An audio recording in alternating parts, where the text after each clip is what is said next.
جو پڑے پڑے اپنے جسموں کو کمزور کر دیں، اللہ ان کو پسند نہیں کرتا۔ یہ بات آپ نے کبھی غور کی یا کبھی سنی؟ ہمیں تو صرف فقر کی راہیں دکھا کر اور صبر کے راستے پر چلانے کی تلقین کی جاتی ہے، لیکن محنت کا راستہ دکھا کر مشقت اٹھانے کی تعلیم یہ اللہ اس کے رسول دیا کرتے ہیں، اور رسول اللہ صلی اللہ علیہ وسلم خود اس پر عمل کرتے ہیں، خود اس پر عمل کرتے ہیں۔ تو ہم یہ کاروبار دنیا اس لیے نہیں کر رہے کہ یہ ہماری ضرورت ہے، بلکہ مومن اور مسلمان اس لیے کرتا ہے کہ یہ اللہ کا حکم ہے، رسول اللہ صلی اللہ علیہ وسلم کی سنت ہے۔ اب میں آخری بات آپ تک پہنچانا چاہتا ہوں، وہی علم جو اللہ کا علم ہے، جو اس کی خبر ہے، اسی کو بنیاد بنا کے ہمیں آج کی خبر نہیں، کل کی تو کیا ہوتی، گزر جانے والے کل کی بھی ادھوری خبر رہ جاتی ہے، اکثر بھول جاتے ہیں، لیکن اللہ تعالیٰ نے اپنے خبر اور اپنے علم کی بنیاد پر معاملات کو چلا رکھا ہے۔ اس زاویے سے بھی کائنات پر غور کرنا چاہیے، اور ربیع الاول کے خاص اس مہینے میں رسول اللہ صلی اللہ علیہ وسلم کی سنت کا یہ پہلو، اس کو اپنے ذات کا حصہ بنائیں۔ یہ اکتوبر کا مہینہ ہے، اختتام میں پہنچنے والا ہے، یا ہم مڈ میں پہنچے ہیں۔ ابھی آپ کے پاک سرسبز ہیں، ابھی آپ کے باغات سرسبز ہیں، بیشتر درختوں کے پتے سبز ہیں، اور ہم یہی کہتے ہیں کہ ابھی تو خزاں نہیں آئی۔ نومبر میں پتے زرد ہو جائیں گے، دسمبر میں گر جائیں گے، تو پھر ہم یہ کہیں گے کہ خزاں آ چکی ہے۔ یہ ہمارا علم ہے، ہم دیکھ کر پھر کوئی فیصلہ کرتے ہیں کہ یہ ہو گیا ہے، لیکن جانتے ہیں کہ اللہ تعالیٰ کی کائنات میں یہ کام ایک اور انداز سے چلتا ہے جس کے بارے میں ہم غور نہیں کرتے، اور وہ یہ ہے کہ خزاں نومبر میں نہیں آتی، خزاں آ چکی ہے۔ تمام پودوں میں، تمام درختوں میں، تمام باغات میں، تمام جنگلات میں خزاں آ چکی ہے، لیکن وہ خزاں ابھی ان پودوں اور درختوں کی جڑوں میں ہے، وہاں سے اس کی کارروائی شروع ہو چکی ہے۔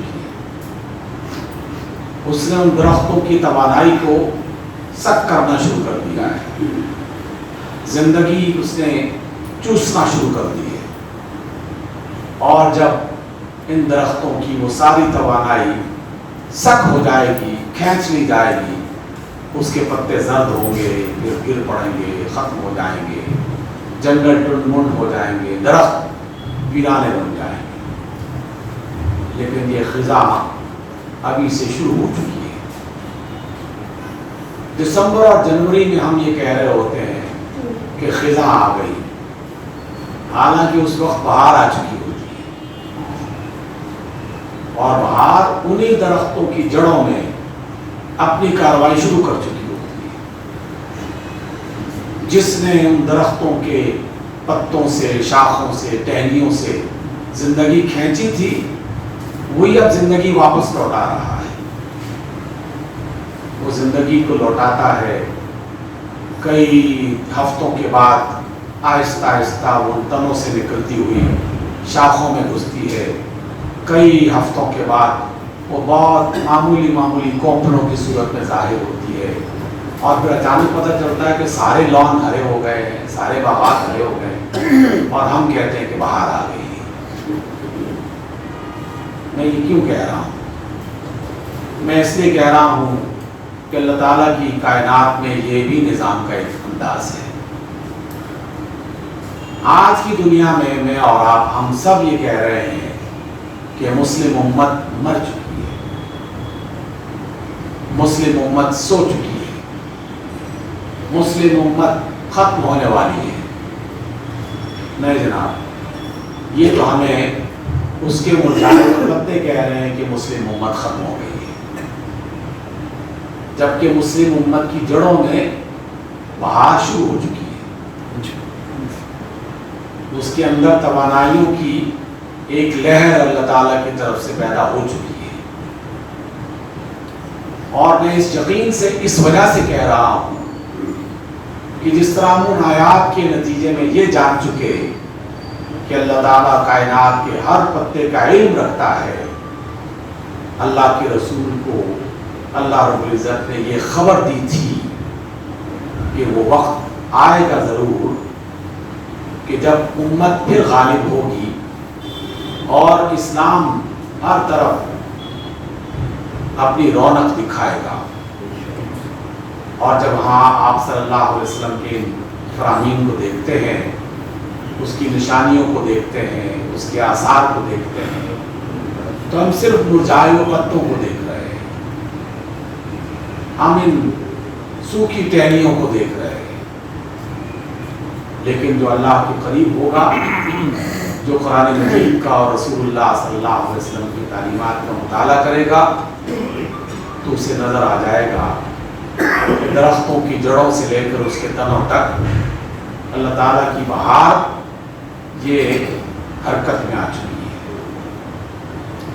وہ وقت قریب ہے کہ جب بہار اپنی پوری رونق کے ساتھ ہم سب کے سامنے یا ہماری آئندہ نسلوں کے سامنے ظاہر ہوگی۔ یہاں بات ختم نہیں ہوتی، بلکہ اس بات کو ختم کرنے کے لیے یہ آخری حصہ میں شامل کرنا چاہتا ہوں کہ اللہ کی کائنات میں خزاں اور بہار اس کے بنائے ہوئے قانون کے مطابق خود بخود اللہ تعالیٰ کے خود ساختہ قانون کے مطابق وہ بدلتے رہتے ہیں۔ انسانوں کی دنیا میں ایسا نہیں ہوتا۔ انسانوں کے لیے اللہ تعالیٰ نے شرط لگا رکھی ہے کہ تم اپنے ملک میں، اپنی کھیتی میں، اپنی زمین میں بہار لانا چاہتے ہو تو کچھ اس کے لیے بھاگ دوڑ کرو، کوئی کنٹریبیوٹ کرو، اور ہم تمہاری اسی بھاگ دوڑ پر فیصلہ کریں گے کہ تم کامیاب ہو یا ناکام۔ اسی محنت کی بنیاد پر ہم تمہارے لیے کامیابی یا ناکامی کا فیصلہ کریں گے۔ تو سامعین گرامی، بہار کا موسم تو آئے گا، اس کی حرکت شروع ہو چکی ہے۔ بس میں نے اور آپ نے فیصلہ کرنا ہے کہ اس بہار کے آنے میں کتنا کردار ادا کر رہا ہوں، آپ کتنا کردار ادا کر رہے ہیں۔ اس پر غور کیجیے اور سوچیے کہ مجھے کیا کرنا چاہیے۔ اور پہلا جملہ جو تھا اس کو دہراتے ہوئے میں اپنی بات کو ختم کرتا ہوں کہ اللہ کی کائنات میں بیشتر نظام آسان اور سادہ ہیں اگر انہیں سلیقے سے کیا جائے تو، اس لیے کہ بہت بڑا مشکل کام ہمیں نہیں دیا گیا۔ راستے متعین ہیں، منزل واضح ہے، بتانے والے موجود ہیں، اللہ تعالیٰ کی طرف سے قانون ضبط کر کے محفوظ کر دیے گئے ہیں۔ بس اب ہمیں جاننا ہے، پڑھنا ہے اور اس کے مطابق تھوڑی سی محنت کرنی ہے۔ اپنی زندگیوں کو بدلنے کی کوشش کریں، اپنے بچوں کی زندگیاں بدلنے کی کوشش کریں، اپنے بزرگوں کی زندگیاں بدلنے کی کوشش کریں۔ وطن میں تو بہار آئی گیا، اللہ تعالیٰ ہمیں وہ بہار دیکھنے کی توفیق دے۔ لیکن اگر وہ بہار دیکھنے کا موقع نہ بھی ملے تو جیسے ہم اپنے بزرگوں کو دیکھتے رہے، میں نے آپ کی مجلس میں ایک دفعہ ذکر کیا تھا شاید کہ زندگی بھر اپنے والد صاحب کو بیشتر نمازوں میں جو دعا آخر میں پڑھی جاتی ہے، یہ دعا پڑھتے ہوئے کھانے کے دوران ٹھنڈی آہیں بھرتے ہوئے ان کلمات کو ان کانوں نے سنا ہے: اے اللہ، اسلامی حکومت کب قائم ہوگی؟ کیا ہماری آنکھیں دیکھ سکیں گی؟ ان آنکھوں نے اسلامی حکومت قائم ہوتے ہوئے نہیں دیکھی، لیکن مجھے یقین ہے کہ وہ کامیاب تھے، کیونکہ وہ اپنی زندگی میں مقدور بھر کوشش اور مقدور بھر خواب اپنی آنکھوں میں سجا کے رکھتے رہے کہ اسلامی حکومت میں آنا ہے اور اسلام کی بہار میں آنا ہے۔ بس اللہ سے دعا کرتے رہے کہ اللہ اگر ہمیں دکھا دے تو بہت اچھا ہے، وہ نہ بھی دکھائے تو یقیناً وہ ایک بات دکھائے گا، زندگی میں یا زندگی کے بعد۔ آئیے اللہ سے دعا کرتے ہیں کہ اللہ اپنے دین کی بہار ہمیں دیکھنے کی توفیق دے۔ توفیق نہ بھی ملے تو زندگی کی بہار میں کم از کم جو محنت ہم کر سکتے ہیں اس محنت کرنے کی توفیق عطا، اور اگر محنت بھی نہیں کر سکتے تو کم از کم خواب ہی دیکھنے کی توفیق عطا۔ اقول قولی ھذا واستغفر